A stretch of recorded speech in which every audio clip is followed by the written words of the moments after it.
modern history, perhaps in the last 80 or 100 years, one of the key figures in that election, the Secretary of State, John Kerry, who's also the titular head of the priesthood that is the Council on Foreign Relations, and he's also the titular head of the 322 Society with all of its weird, satanic undertones and stuff. On that very day of the election, when he's got so much at stake, he flies to Antarctica. He's going to go look at ice. Exactly. He's going to go look at ice to examine for global warming conditions. Yeah, right. It's like, no. That doesn't compute. And exactly, that excuse was so lame as to invite further scrutiny. And then we find out Obama went to Patagonia and probably hopped over to Antarctica. And there's all of these weird connections. And then you start looking at the amount of money invested in Antarctica that is not being reported and the things that are going on there. So, for instance, you find that Antarctica is a no-fly zone. Yet, curiously, if you'll go and look on Google Earth and just creep around the coastline of Antarctica, you find dozens of heliports and landing fields with all kinds of airplanes everywhere. It's like, that's curious. And so on and so on and so on. Now, bear in mind, I've been getting strange stuff about Antarctica ever since those first runs in 1997. I had mentioned some of this stuff to somebody on the radio back in 2001, 2, or 3, and then I was gifted. One day it just showed up unbidden. I got a thing in the mail, in the post, and it was a package of 8.5 by 11 glossy photographs that were taken out of Antarctica in a handwritten note. And this fellow informs me that he had been down there on a climbing expedition, a hike, a sanctioned one. They were told you had to stay in this area. They were given these devices, which were new to him at the time, and they were handheld GPS devices. And they were set out. They went out on their little climb. Only they strayed off of the area that they should have been in, went through a pass in a mountain range in Antarctica that had, I'll try and describe it this way, but the guy said that he's been hiking and up and down in mountain ranges all along the West Coast, mostly all of his life, and he's a fairly old fellow. And he said everywhere you go, you see marks from one hiker to the next, or even for themselves, showing which way they went, marks in the stone, right? So you can find your way back or come back there and again the next time or know where to depart and so on. And he said here they are climbing in supposedly no habitation Antarctica, and as they're going through these passes, there's climbers' marks all over these stones. And he says, not just hundreds, but thousands of climbers' marks. And so that had him really freaked out. They come through this little notch in the hillside, and he says, there we are staring at a pyramid. And he said, not just a pyramid, but he said something that would make the pyramid in Giza look small. And up about a third of the way up it is a door. And he says, this door is arched at the top, and he says it's got to be at least 90 to 100 meters high and maybe 40 to 50 meters wide.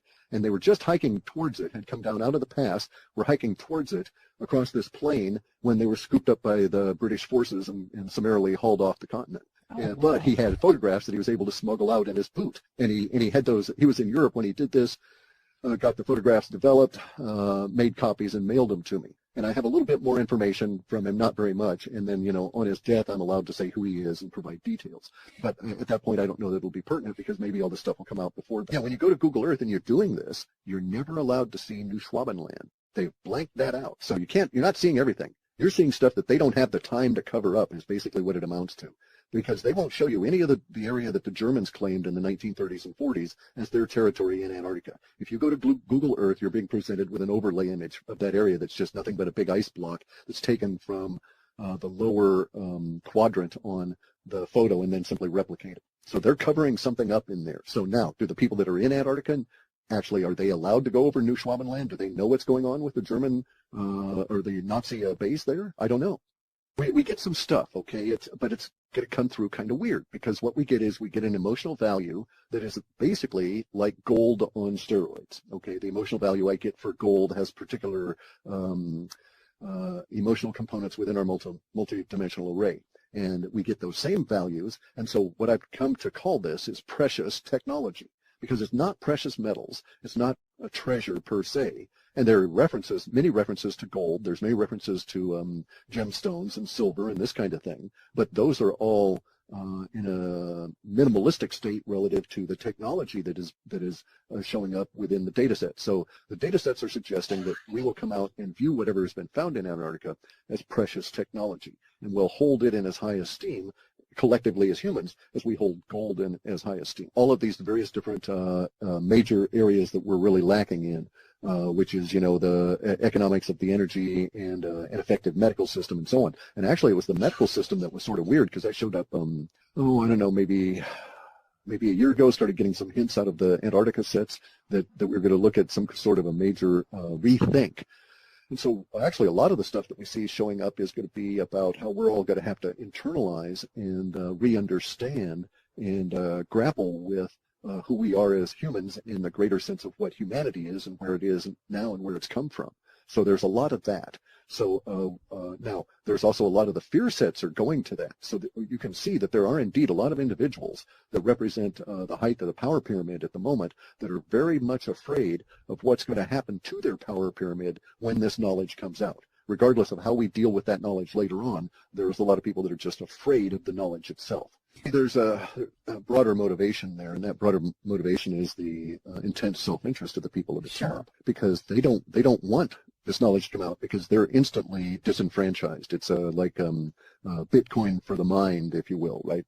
So all the bankers in our minds are thrown out because we're suddenly super empowered by the information that comes out of this level of discovery. And it's really fitting. I mean, it's temporally ironic that it's going to occur in the age of Aquarius, the knowledge bearer, and all of this kind of thing, and at the very beginning of that age of Aquarius. So for the next 72 years, and we actually show in, because I was able to identify in the early days of my work multi-generational impacts as the result of the language, I've got a value in there, and it shows up occasionally.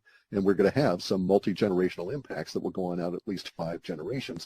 In my data sets, that's 21 years, so we're looking at a little over 105 years. It'll take us, insofar as the data is forecasting, just to integrate the knowledge that's going to be coming out of this discovery. And that's just, you know, the age of Aquarius, of course, starts off with these first 72 years as we start shifting into it.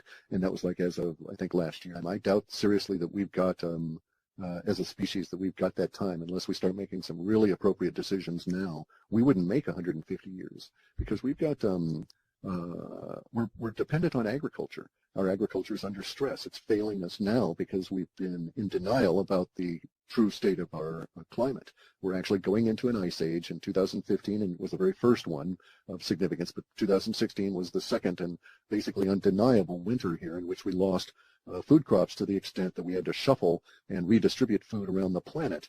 And even so, it had major impacts on the northern states in Europe in terms of the amount of money that everybody had to lay out for food. But this is just the beginning. This is not a freak. This is simply the beginning of a long-term trend, and people will ignore it to their peril.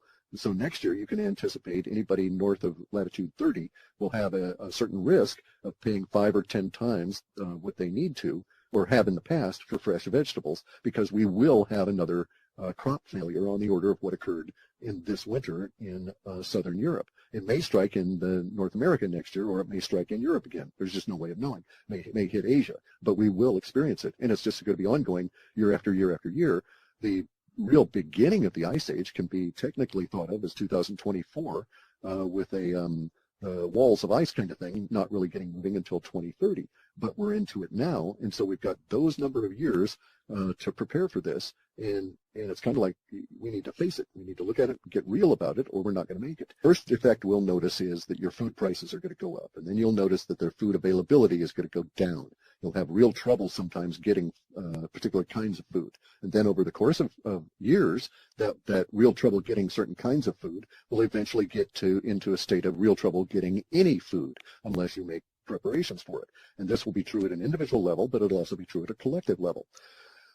It need not be this way. The solutions are there for us. They're easily implemented. What's going to kill us is if we try and maintain our giant base of operations for our food supply for the planet. As long as we try and maintain giant farms, as long as we try and maintain huge outlays for giant machinery to do harvests, as long as we try and maintain the giant collectives to process the food, we are doomed.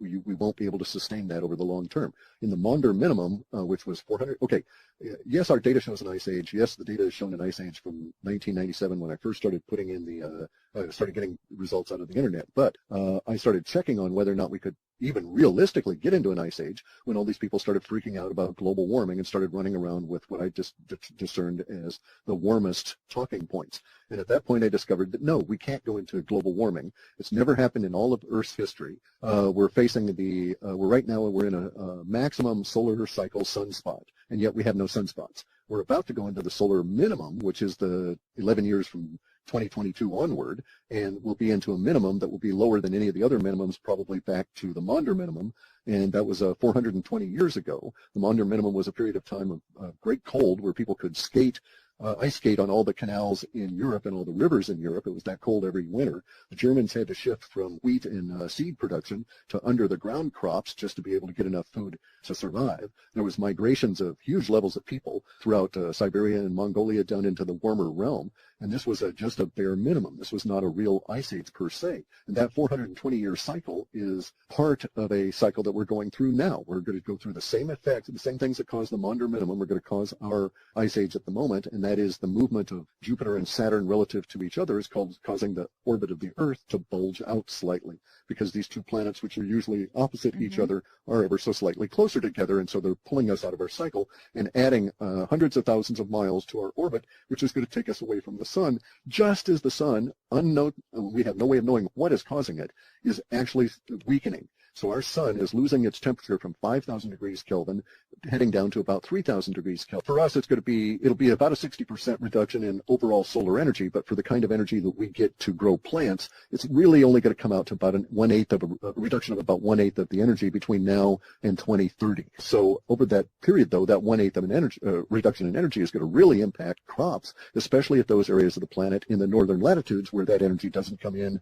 at a whole lot of strength anyway. So now you might be able to grow crops at, say, 50 degrees of latitude. Maybe you can grow buckwheat or some some hardy plants to get seeds out of. And that's going to change. Maybe we won't be able to grow buckwheat even north of, say, 35 degrees here in a few years just because of the temperature. And wheat will probably be a tropical crop and not able to be grown outside of the tropics at all, so probably not north of 30. And corn will maybe only be able to be grown in a very narrow band in Central America and someplace in Africa, and that's about it, around the equator, simply because there won't be enough light and the conditions for it. So our corn-based culture is going away. So that's going to significantly impact how well we do, how many people are eating, and how well they're eating. Now, it need not be this way that we make ourselves dependent on these large moves, and we can take action on our own and deal with it, but it is something you've got to face effectively. And if you're sort of in denial by listening to the people that are screaming warming, warming, warming when they're absolutely wrong, and they never present any science and they lie about the data that they present, well, you're going to make inappropriate decisions.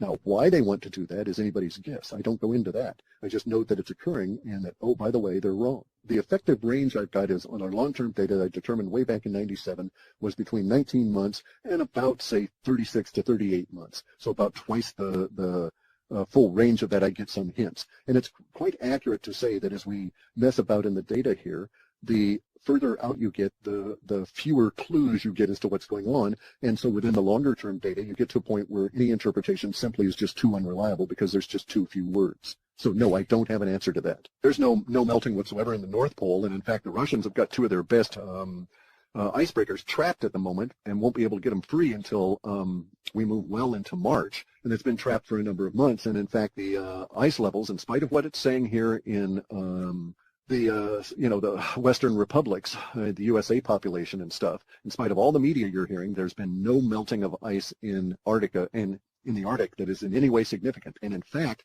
we now have more ice in the Arctic than we had in the 1930s and 40s, which was a very warm period of time for the globe. So we've got proportionally more ice than we had back then. Antarctica has got less ice on one side, but more ice on another side. And the way in which it's developing, the ice that's developing in Antarctica is coming in as floating ice, and it seems to be going off on this one side of Antarctica, and as though it's going to basically creep away from the continent, and it's as though the forces that are making it cold are pulling the ice mass off of the continent per se. That's why I think you have a lot of the pressure temporally showing up now, and why all these people are at the elite are trotting on down to Antarctica, probably because so much of the stuff is becoming exposed just by the melting ice. They realize that they're going to have to deal with some level of disclosure about it, and they're probably really have their knickers in a twist about what they're going to say and to whom. We don't know what these things are for. They're a technology, some form of electrical generation kind of a device, a la the sort of thing that Tesla had done with his Clif towers. And so the idea is, at least from the thinking of these individuals that have speculated at this range, is that what you would do with these pyramids is that you would basically pulse electrical energy up into the ionosphere, and in doing it in such a way, you would create a conduit for that energy to come back down in flow in the form of electricity created out of the ionosphere down onto the pyramids. And so the idea might be that, you're in near the local pyramid in your town and your cell phone's running out, you just go and set it up near the pyramid and let it recharge, that sort of thing. Or, you stick a device into the ground wherever you are and suck the electricity out that the pyramid is pumping into it. So, and there's so many pyramids around the planet. The estimation is that we're talking tens of thousands, and perhaps the oldest one is in Java. Perhaps there's some debate about this, because there have been recent discoveries of pyramids in the Polynesian islands, some of which may be the islands, and people are maybe living on dirt, basically, that just accumulated around the top of really giant pyramid. And so whatever that technology was, it's not operating now, but we get hints in the data sets that whatever they found in Antarctica does explain this, and at least as we say within the data sets, shows up as precious technology. Now, we do have this stuff coming out, okay, in terms of the data sets. There's suggestions, there are hints that that this is going to be used strategically, that some people know disclosure has to happen, not necessarily about space aliens or that stuff, but specifically about Antarctica, that they've got to disclose some of this stuff, and that some people in the let's say the power structures of the planet are content enough with how things are going that they anticipate releasing this information over this say next few years. So there is that. We do have some hints that they're going to share. Now, some of the hints that we get from this show really interesting things, and you'll appreciate this from the money side of things. And that is that there's some hints in the data as back as far as 6 or 8 months ago that there was going to be what we could call an Antarctica precious technology gold rush, okay, where corporations instead of people, so it'll be like 1845, like the California gold rush, only instead of thousands of people showing up, it'll be thousands of corporations that want to get in on it all. And so that is actually showing as being a good thing for the collective global economy, even though the USA pop and the central banks and all of this are going to cause problems for the next 4 or 5 years. We have this other building trend that will pull us out. So in our data sets, we don't have anything like a third world war. Now, what our data shows, and I wrote about it in this last report, because it's shown, okay, up until this past year, now I've been doing this since 1997. I've had public reports out there more or less since the year 2001.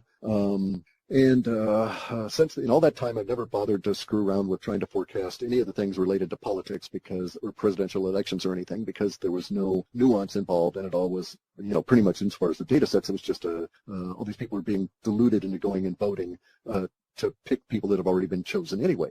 This time it was different. This year this election was quite odd. And so this year I commented on it ahead of the election itself, because all of the political stuff had really slid over and become the generalized discussions within USA Pop. And so I started getting involved in the politics end of it in a way that I have never ever before, because I knew something was up, because we were dealing with a context change here. Context change is where the nature of the language itself shifts as we're going along. So like from immediacy language into more economic activity on the net, or, shorter term language into immediacy language dominating, that sort of thing. And so the language is shifting and I had to react to it. And so I started making some, letting out some of the language I was getting about the elections and stuff. Now, what I found really intriguing is that I've been able to pick up some hints that it will occur to someone within the administration, or has already, I believe, because that's how I pick it up. I think I actually get this information after these decisions have been made, and universe decides that this is a real probability of something occurring. And so we start picking up hints of it.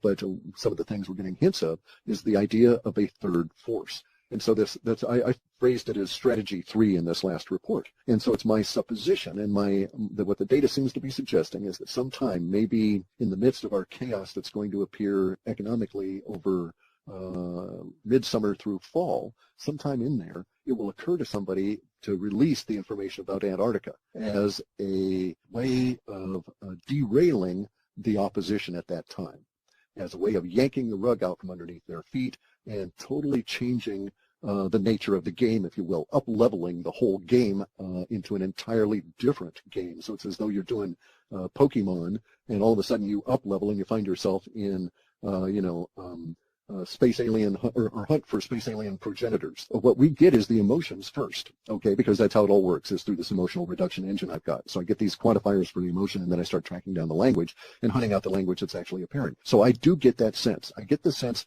but rather I see it from a slightly different viewpoint.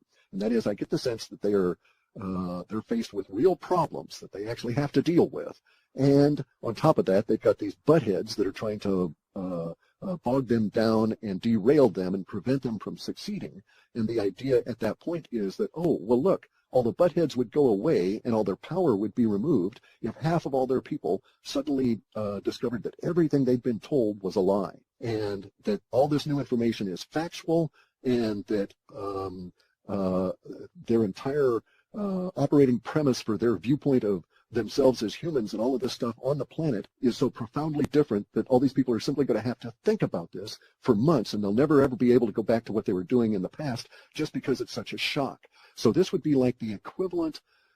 I don't know if there's ever been anything in history showing up as what we've got in the data sets relative to the impact at a knowledge level. That's why I keep coming back to the irony of here we are in the age of Aquarius, and everything we've been told is true is going to be upended, and we're going to have to sort through and figure out what really happened. But we know that none of the stuff we've been told was even remotely close to actually how it worked out, or is even remotely close to the reality that we're in. And so the idea is going to show up that the power base, the people causing the problems to the administration later on, when other issues arise, it will just be more expedient to do it then. That's just kind of what we're getting in the way of the data, that it's like, okay, let's just do it now and get it done with, and it'll cause them all kinds of problems. Yes, we'll have to suffer, but it'll at least get these bastards off our back. Reality is a whole lot more amazing than Santa Claus. So we get all kinds of weird stuff within the data sets, and have, especially about Antarctica, in 2003 or 4, sometime in there, started getting hints about a new form of power. And it'd be like an electricity that where you wouldn't have to bother putting wires into your wall or anything. You'll just decide that, oh, okay, the electricity, I want it to come over here, and you'll just tell the device that this is where you get it from, and in some way connect that device to that particular spot on the wall and let them work it out. So the device will get its power, and you won't have to be involved in that. So we're talking some really strange changes here about how things are. Plus, I don't want to take anything away from any of the people that actually did the engineering, but I bet you that there were key concepts they were gifted with, and that maybe those concepts are indeed coming out of some of the things that we're finding in Antarctica now.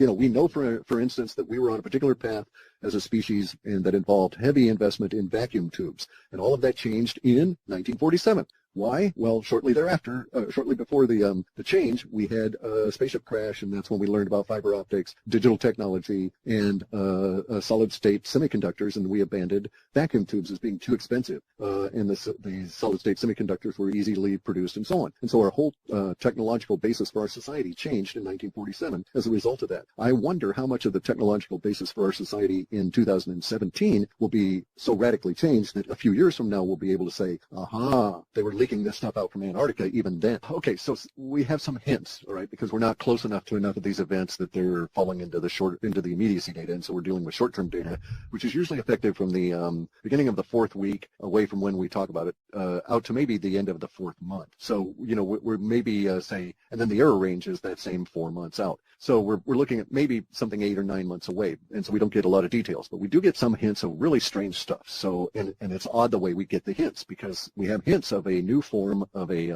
let's call it a healing modality, and it'll be new to us, although it'll be based on frequencies, and so it'll be based on sound and light frequencies, the way things like that we've had in the past, Rife technology and these kinds of things, right? Mm-hmm. But the data sets are showing this as being a big screw up. We have data sets saying that the people down there in Antarctica found a hospital, or what they think is a clinic, I guess. And so they go on into this area. We don't know if it's in a pyramid or if it's under the ice or in an underground facility or whatever, but we just get some data sets saying, discovery of a clinic, medical clinic, and so they just get more and more data. And so it appears that they discovered this, what they think of as a clinic, go on into it, and they discover a database. And so they make the assumption they're looking at patient records, because there's like 300,000 or 400,000 of these records that they've discovered in this digital form that they're apparently able to activate. Okay, this is the hints that are coming out. Now, it could be all spurious, because this could be the half that isn't going to manifest. But nonetheless, there's a fair amount of detail here, so we have a little bit of confidence in it. And so it goes on to suggest, as the fuzzy sets build up, that it's going to take them a while to discover that they screwed up. And it's not patient records. It's, in fact, a library of frequencies for healing things. And it may be millions of them, because the 300,000 or 400,000 of them are each subdivided. And so the idea is that there's a frequency in there that will shine lights or do some kind of a device that will go across your body to make you not bald, or kill toenail fungus, or grow new teeth, or, basically everything short of surgery. And so that's what's going to be described, but it'll take us years to get at that. And what's interesting for us, though, is the data sets are suggesting that in this year, in 2017, somebody's going to get the idea that, oh, hey, maybe this is not the individual records of patients, but maybe this is in fact a modality